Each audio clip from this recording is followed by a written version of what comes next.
नमस्कार दोस्तों, Venu stenography zone में आपका स्वागत है, जहां आपको स्टेनो डिक्टेशन प्रोवाइड की जाती है।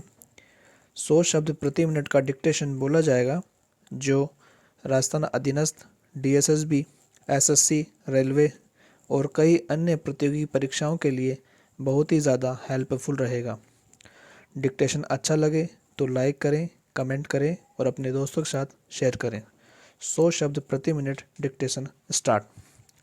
पिछले 1400 साल के इतिहास में इस्लाम ने कई उतार चढ़ाव देखे। उसमें कई परस्पर विरोधी फ़िरके उभरे और वह सऊदी अरब के मक्का मदीना से उठकर दुनिया के कई महाद्वीपों में फैल गया। अपने अनुयायियों के हिसाब से वह दुनिया का दूसरा सबसे बड़ा मजहब है।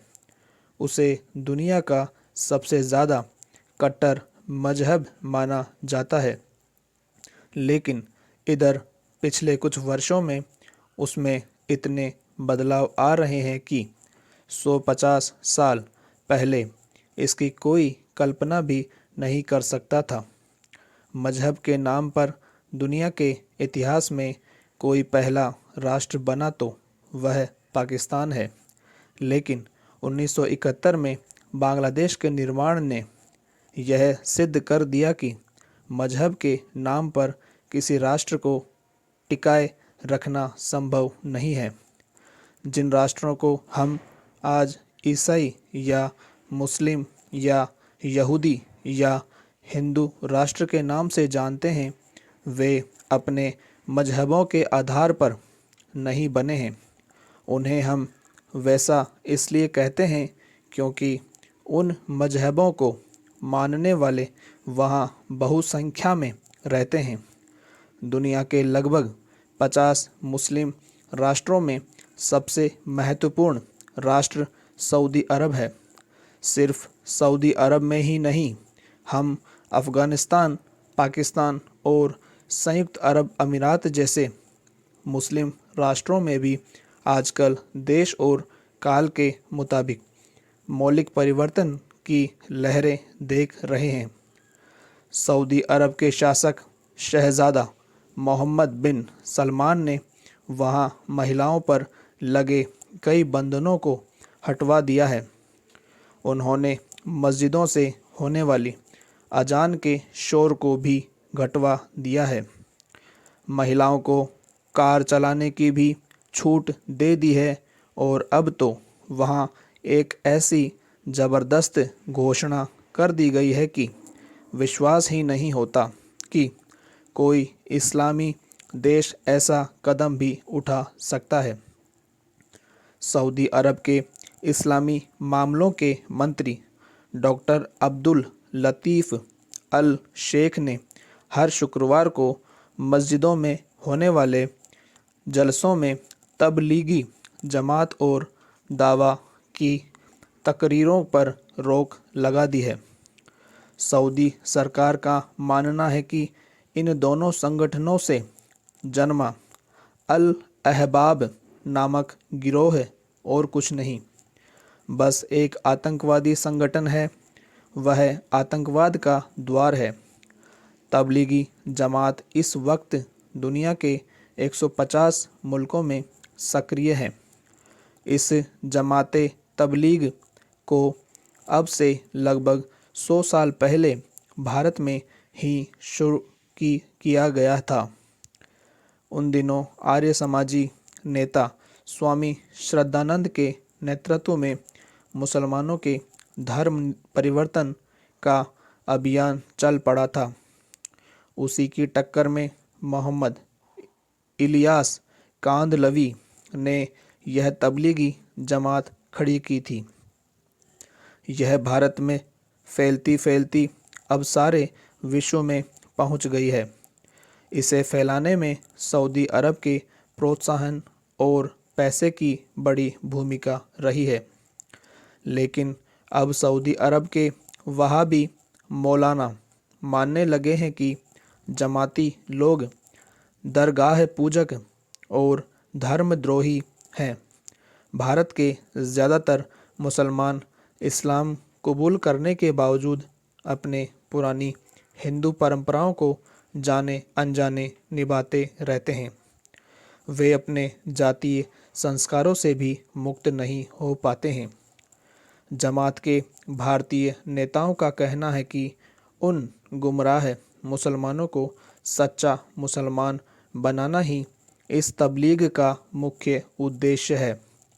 इसी आधार पर देवबंद के दारुल उलूम ने सऊदी अरब की उक्त घोषणा को बिल्कुल अनुचित बताया है और यहाँ तक कहा है कि सऊदी अरब ने यह कदम पश्चिम के मलाईदार ईसाई राष्ट्रों को खुश करने के लिए ही उठाया है।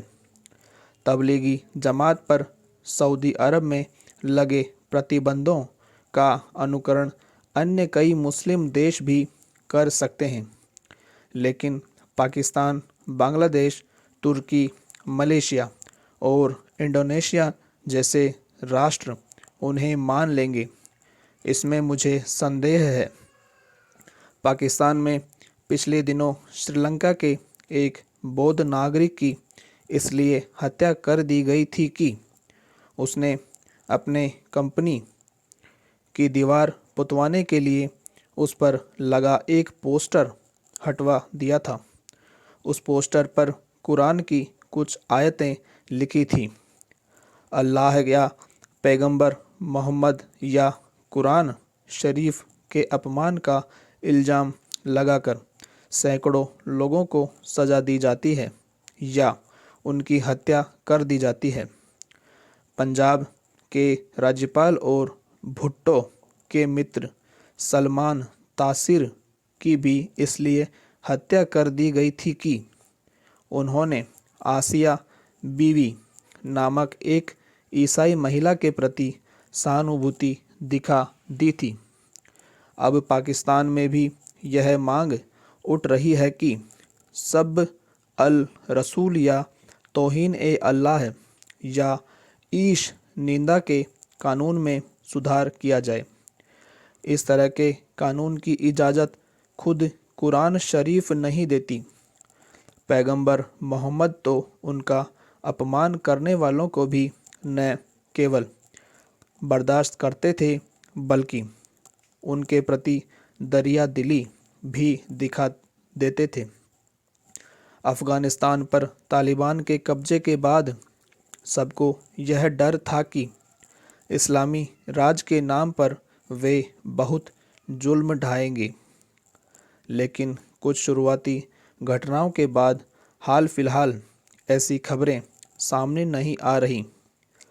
तालिबानी सरकार के प्रवक्ताओं के मिजाज भी ज़रा नर्म समझ आते हैं, भले ही यह नरमी दुनिया को दिखाने के लिए हो या आर्थिक ज़रूरतों का दबाव, लेकिन तालिबान कुछ बदला बदला नज़र आ रहा है।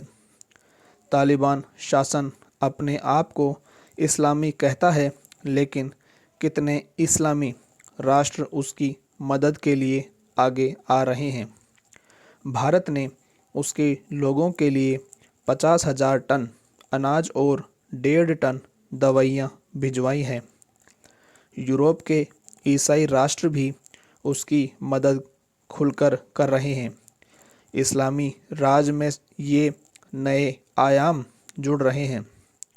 जहाँ तक इजराइल का सवाल है, सारे इस्लामी देश उसे अपना दुश्मन नंबर 1 समझते थे, लेकिन अब बहरीन, सूडान, मोरक्को और संयुक्त अमीरात ने उसके साथ कूटनीतिक संबंध भी स्थापित कर लिए हैं।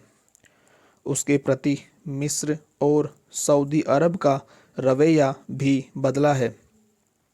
ऐसा लगता है कि धीरे धीरे अरबों और यहूदियों के संबंध बाइबिल के दोदानिम यानी भाई भाई जैसे होने लगे हैं। इस वक्त इजराइल के प्रधानमंत्री नफ्ताली बेनेट यूएई की यात्रा कर रहे हैं। तेल अवीव और दुबई के बीच व्यापार और यात्राओं में भी काफ़ी बढ़ोतरी हो गई है। ये दोनों देश ईरान के परमाणु कार्यक्रम से चिंतित हैं। इन्हें अमेरिका का पूरा समर्थन मिल रहा है। अमेरिका ने इन दोनों देशों के साथ भारत को भी जोड़कर पश्चिम एशिया में प्रशांत क्षेत्र की तरह एक नया चौगुटा खड़ा कर दिया है। फ़लस्तीनी लोगों ने इस पर चिंता व्यक्त की है, लेकिन इस्लामी देशों में आ रहे इन बदलावों को सारी दुनिया बहुत ही आश्चर्य, आनंद और जिज्ञासापूर्वक देख रही है। समाप्त।